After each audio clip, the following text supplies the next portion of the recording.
গত 5 আগস্টের অভ্যুত্থান, গণ অভ্যুত্থান পরবর্তীতে আমরা দেখলাম জেনজিদের অভ্যুত্থান বলা হচ্ছিল।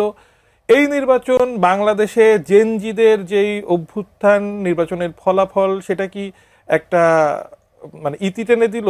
যদি জেনজিদের প্রতিভূ হিসেবে এনসিপিকে ধরি, জামাতের ছায়া ছাড়া এনসিপির রাজনীতি, জেনজিদের রাজনীতি বাংলাদেশে থাকলো আর?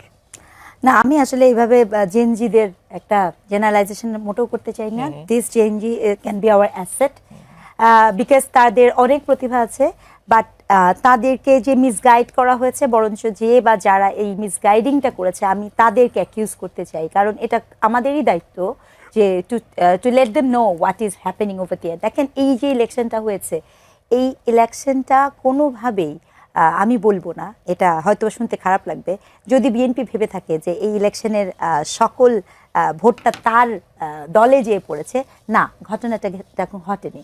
গত 1.5 বছরে ইভেন ইনক্লুডিং এই জেনজি বলেন, যারা এই করেছে, তারা আসলে এই ভোটটা এই জন্য দিয়েছে বিকজ তারা মবকে না বলেছে, বিকজ তারা নারীর প্রতি বিদ্বেষমূলক অনলাইন বুলিংকে না বলেছে, বিকজ তারা মাঝার ভাঙা, আপনার মন্দির ভাঙা, সংখ্যালঘুদের উপরে আক্রমণ, তাদেরকে না বলেছে।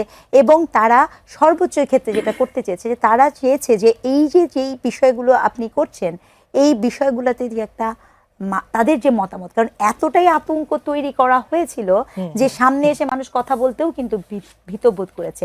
কিন্তু তারপরও আপনি ভাবতে পারেন, আমি দেখলাম আমাদের নবনির্বাচিত সাংসদ আমির হামজা বলেছেন বাংলাদেশের প্রথমে সকল সাতক্ষীরা যাবে হচ্ছে জান্নাতে। এখন সংসদেও যে জান্নাতের টিকিট বের হবে কিনা, অথবা আইন পাস হবে কিনা, সেটি নিয়ে কিন্তু আমি শঙ্কিত। তবে আমি মনে করি আমাদের জেনজিদেরকে যৌক্তিক করা, আমাদের তরুণদেরকে যৌক্তিক করা, সম্মিলিতভাবে এবং ঠিকটাকে ঠিক বলা এবং ভুলটাকে ভুল বলতে পারার জায়গাটা আমাদেরকেই তৈরি করা। দর্শক প্রশ্ন করেছিলেন যে তারেক রহমান আওয়ামী লীগকে রাজনীতি করার সুযোগ দিবেন কিনা, সেই প্রশ্নের আলোকে আমি জানতে চাই যে শেখ হাসিনার বিচারের ব্যাপারটা আজকে তারেক রহমান ইন্টারকন্টিনেন্টালে একজন সাংবাদিকের প্রশ্নের জবাবে বলছেন যে আওয়ামী লীগের রাজনৈতিক কার্যক্রম মানে আইনি ব্যবস্থার উপরেই আসলে নির্ভর করবে আওয়ামী লীগের রাজনীতি। আমি জানতে চাই যে আওয়ামী লীগের রাজনৈতিক কার্যক্রমের উপরে নির্বাহী আদেশের যে স্থগিতাদেশটা আছে, সেটা একটি সেই বিষয়ে একটা সিদ্ধান্ত তো তাহলে তারেক রহমানকে নিতে হচ্ছে অচিরেই।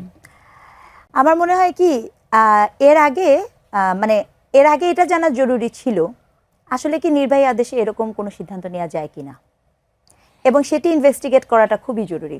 আমি একদম স্পষ্ট একটা অবস্থান বলি, দেখেন, বাংলাদেশ আওয়ামী লীগের অনেক প্রচুর দায় আছে। বাংলাদেশ আওয়ামী লীগ এই দেশের মানুষজনকে, এই দেশের যারা আমরা বিশ্বাস করি সম অধিকারে, বিশ্বাস করি একটা স্বাধীন ইসেতে, তাদেরকে এমন জায়গায় নিয়ে যে দাঁড় করিয়েছে, এমন নৈতিক জায়গাতে নিয়ে যে দাঁড় করিয়েছে যেখানে আমরা কখনো ভাবিনি যে আমাদেরকে স্বাধীনতার 54 বছর পরে এসে এই রকম সিদ্ধান্ত নিতে হবে, আমাদেরকে মুক্তিযুদ্ধের ইতিহাস নতুন করে জানতে হবে, শিখতে হবে। এর দায় আওয়ামী লীগকে নিতে হবে। প্রথম কথা হচ্ছে এটা। দ্বিতীয় কথা, বাংলাদেশ আওয়ামী লীগের অনেক অজস্র অজস্র ভুল, সেই ভুলের দায় আওয়ামী লীগকে নিতে হবে।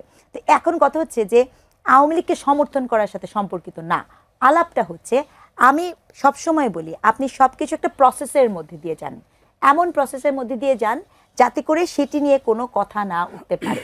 যেই প্রক্রিয়াতে আপনি এই এই এই বিষয়টা কি করা হয়েছে, সেটি আসলে কোনোভাবে আমার মনে হয়নি যে আওয়ামী লীগকে মানে শাস্তি দেয়া, শিক্ষা দেওয়ার নিমিত্তে করা হয়েছে। বরঞ্চ আমার মনে হয়েছে যে আজকে যদি আওয়ামী লীগ ইলেকশন করার সুযোগ পেত, তাহলে কি আর মানে আপনি এত মানে আমরা এত গত কতদিন কত কিছু বললাম, ওখানে তো মানে হয়তো বা কেউ দাঁড়াতেই পারতো না। তো এই যে ব্যাপারগুলো আপনি কী কারণে করেছেন, এই উদ্দেশ্যটা তো সৎ উদ্দেশ্য না। আপনি কি আসলেই বিচার করেছেন? আপনি কি আসলে আওয়ামী লীগকে ওই কাঠগড়ায় নিতে পেরেছেন? আওয়ামী লীগের যে সকল মানে কি বলবো দুর্বৃত্তায়ন, আওয়ামী লীগের যে সকল অবক্ষয়, আওয়ামী লীগের যে সকল এই যে উগ্রবাদী দেশ বলা হচ্ছে যে অলিগার্কদের সৃষ্টি হয়েছিল, সেই অলিগার্কদের কাউকে কি আমরা দেখলাম? হ্যাঁ, কাউকে না, কাউকে আপনি দেখেননি। অথচ এটাও জানা যায় যে তাদেরকে সুন্দর মতো যাওয়ার ক্ষেত্রে সহযোগিতাই বা করলো কারা।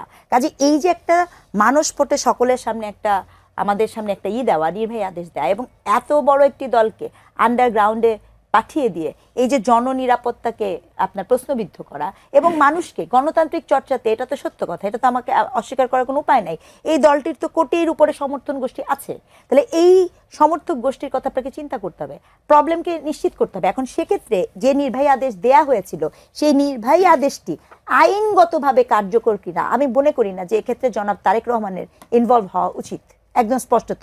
রাদার ওই আদেশটি আইনগতভাবে মানে একেবারে কার্যকর স্বাধীনভাবে থাকে কিনা আইনের উপরেই ছেড়ে দেওয়া সেটি উচিত। বিচার বিভাগের কাছে দেন, ছেড়ে দেওয়া সেই উচিত। সিদ্ধান্তটা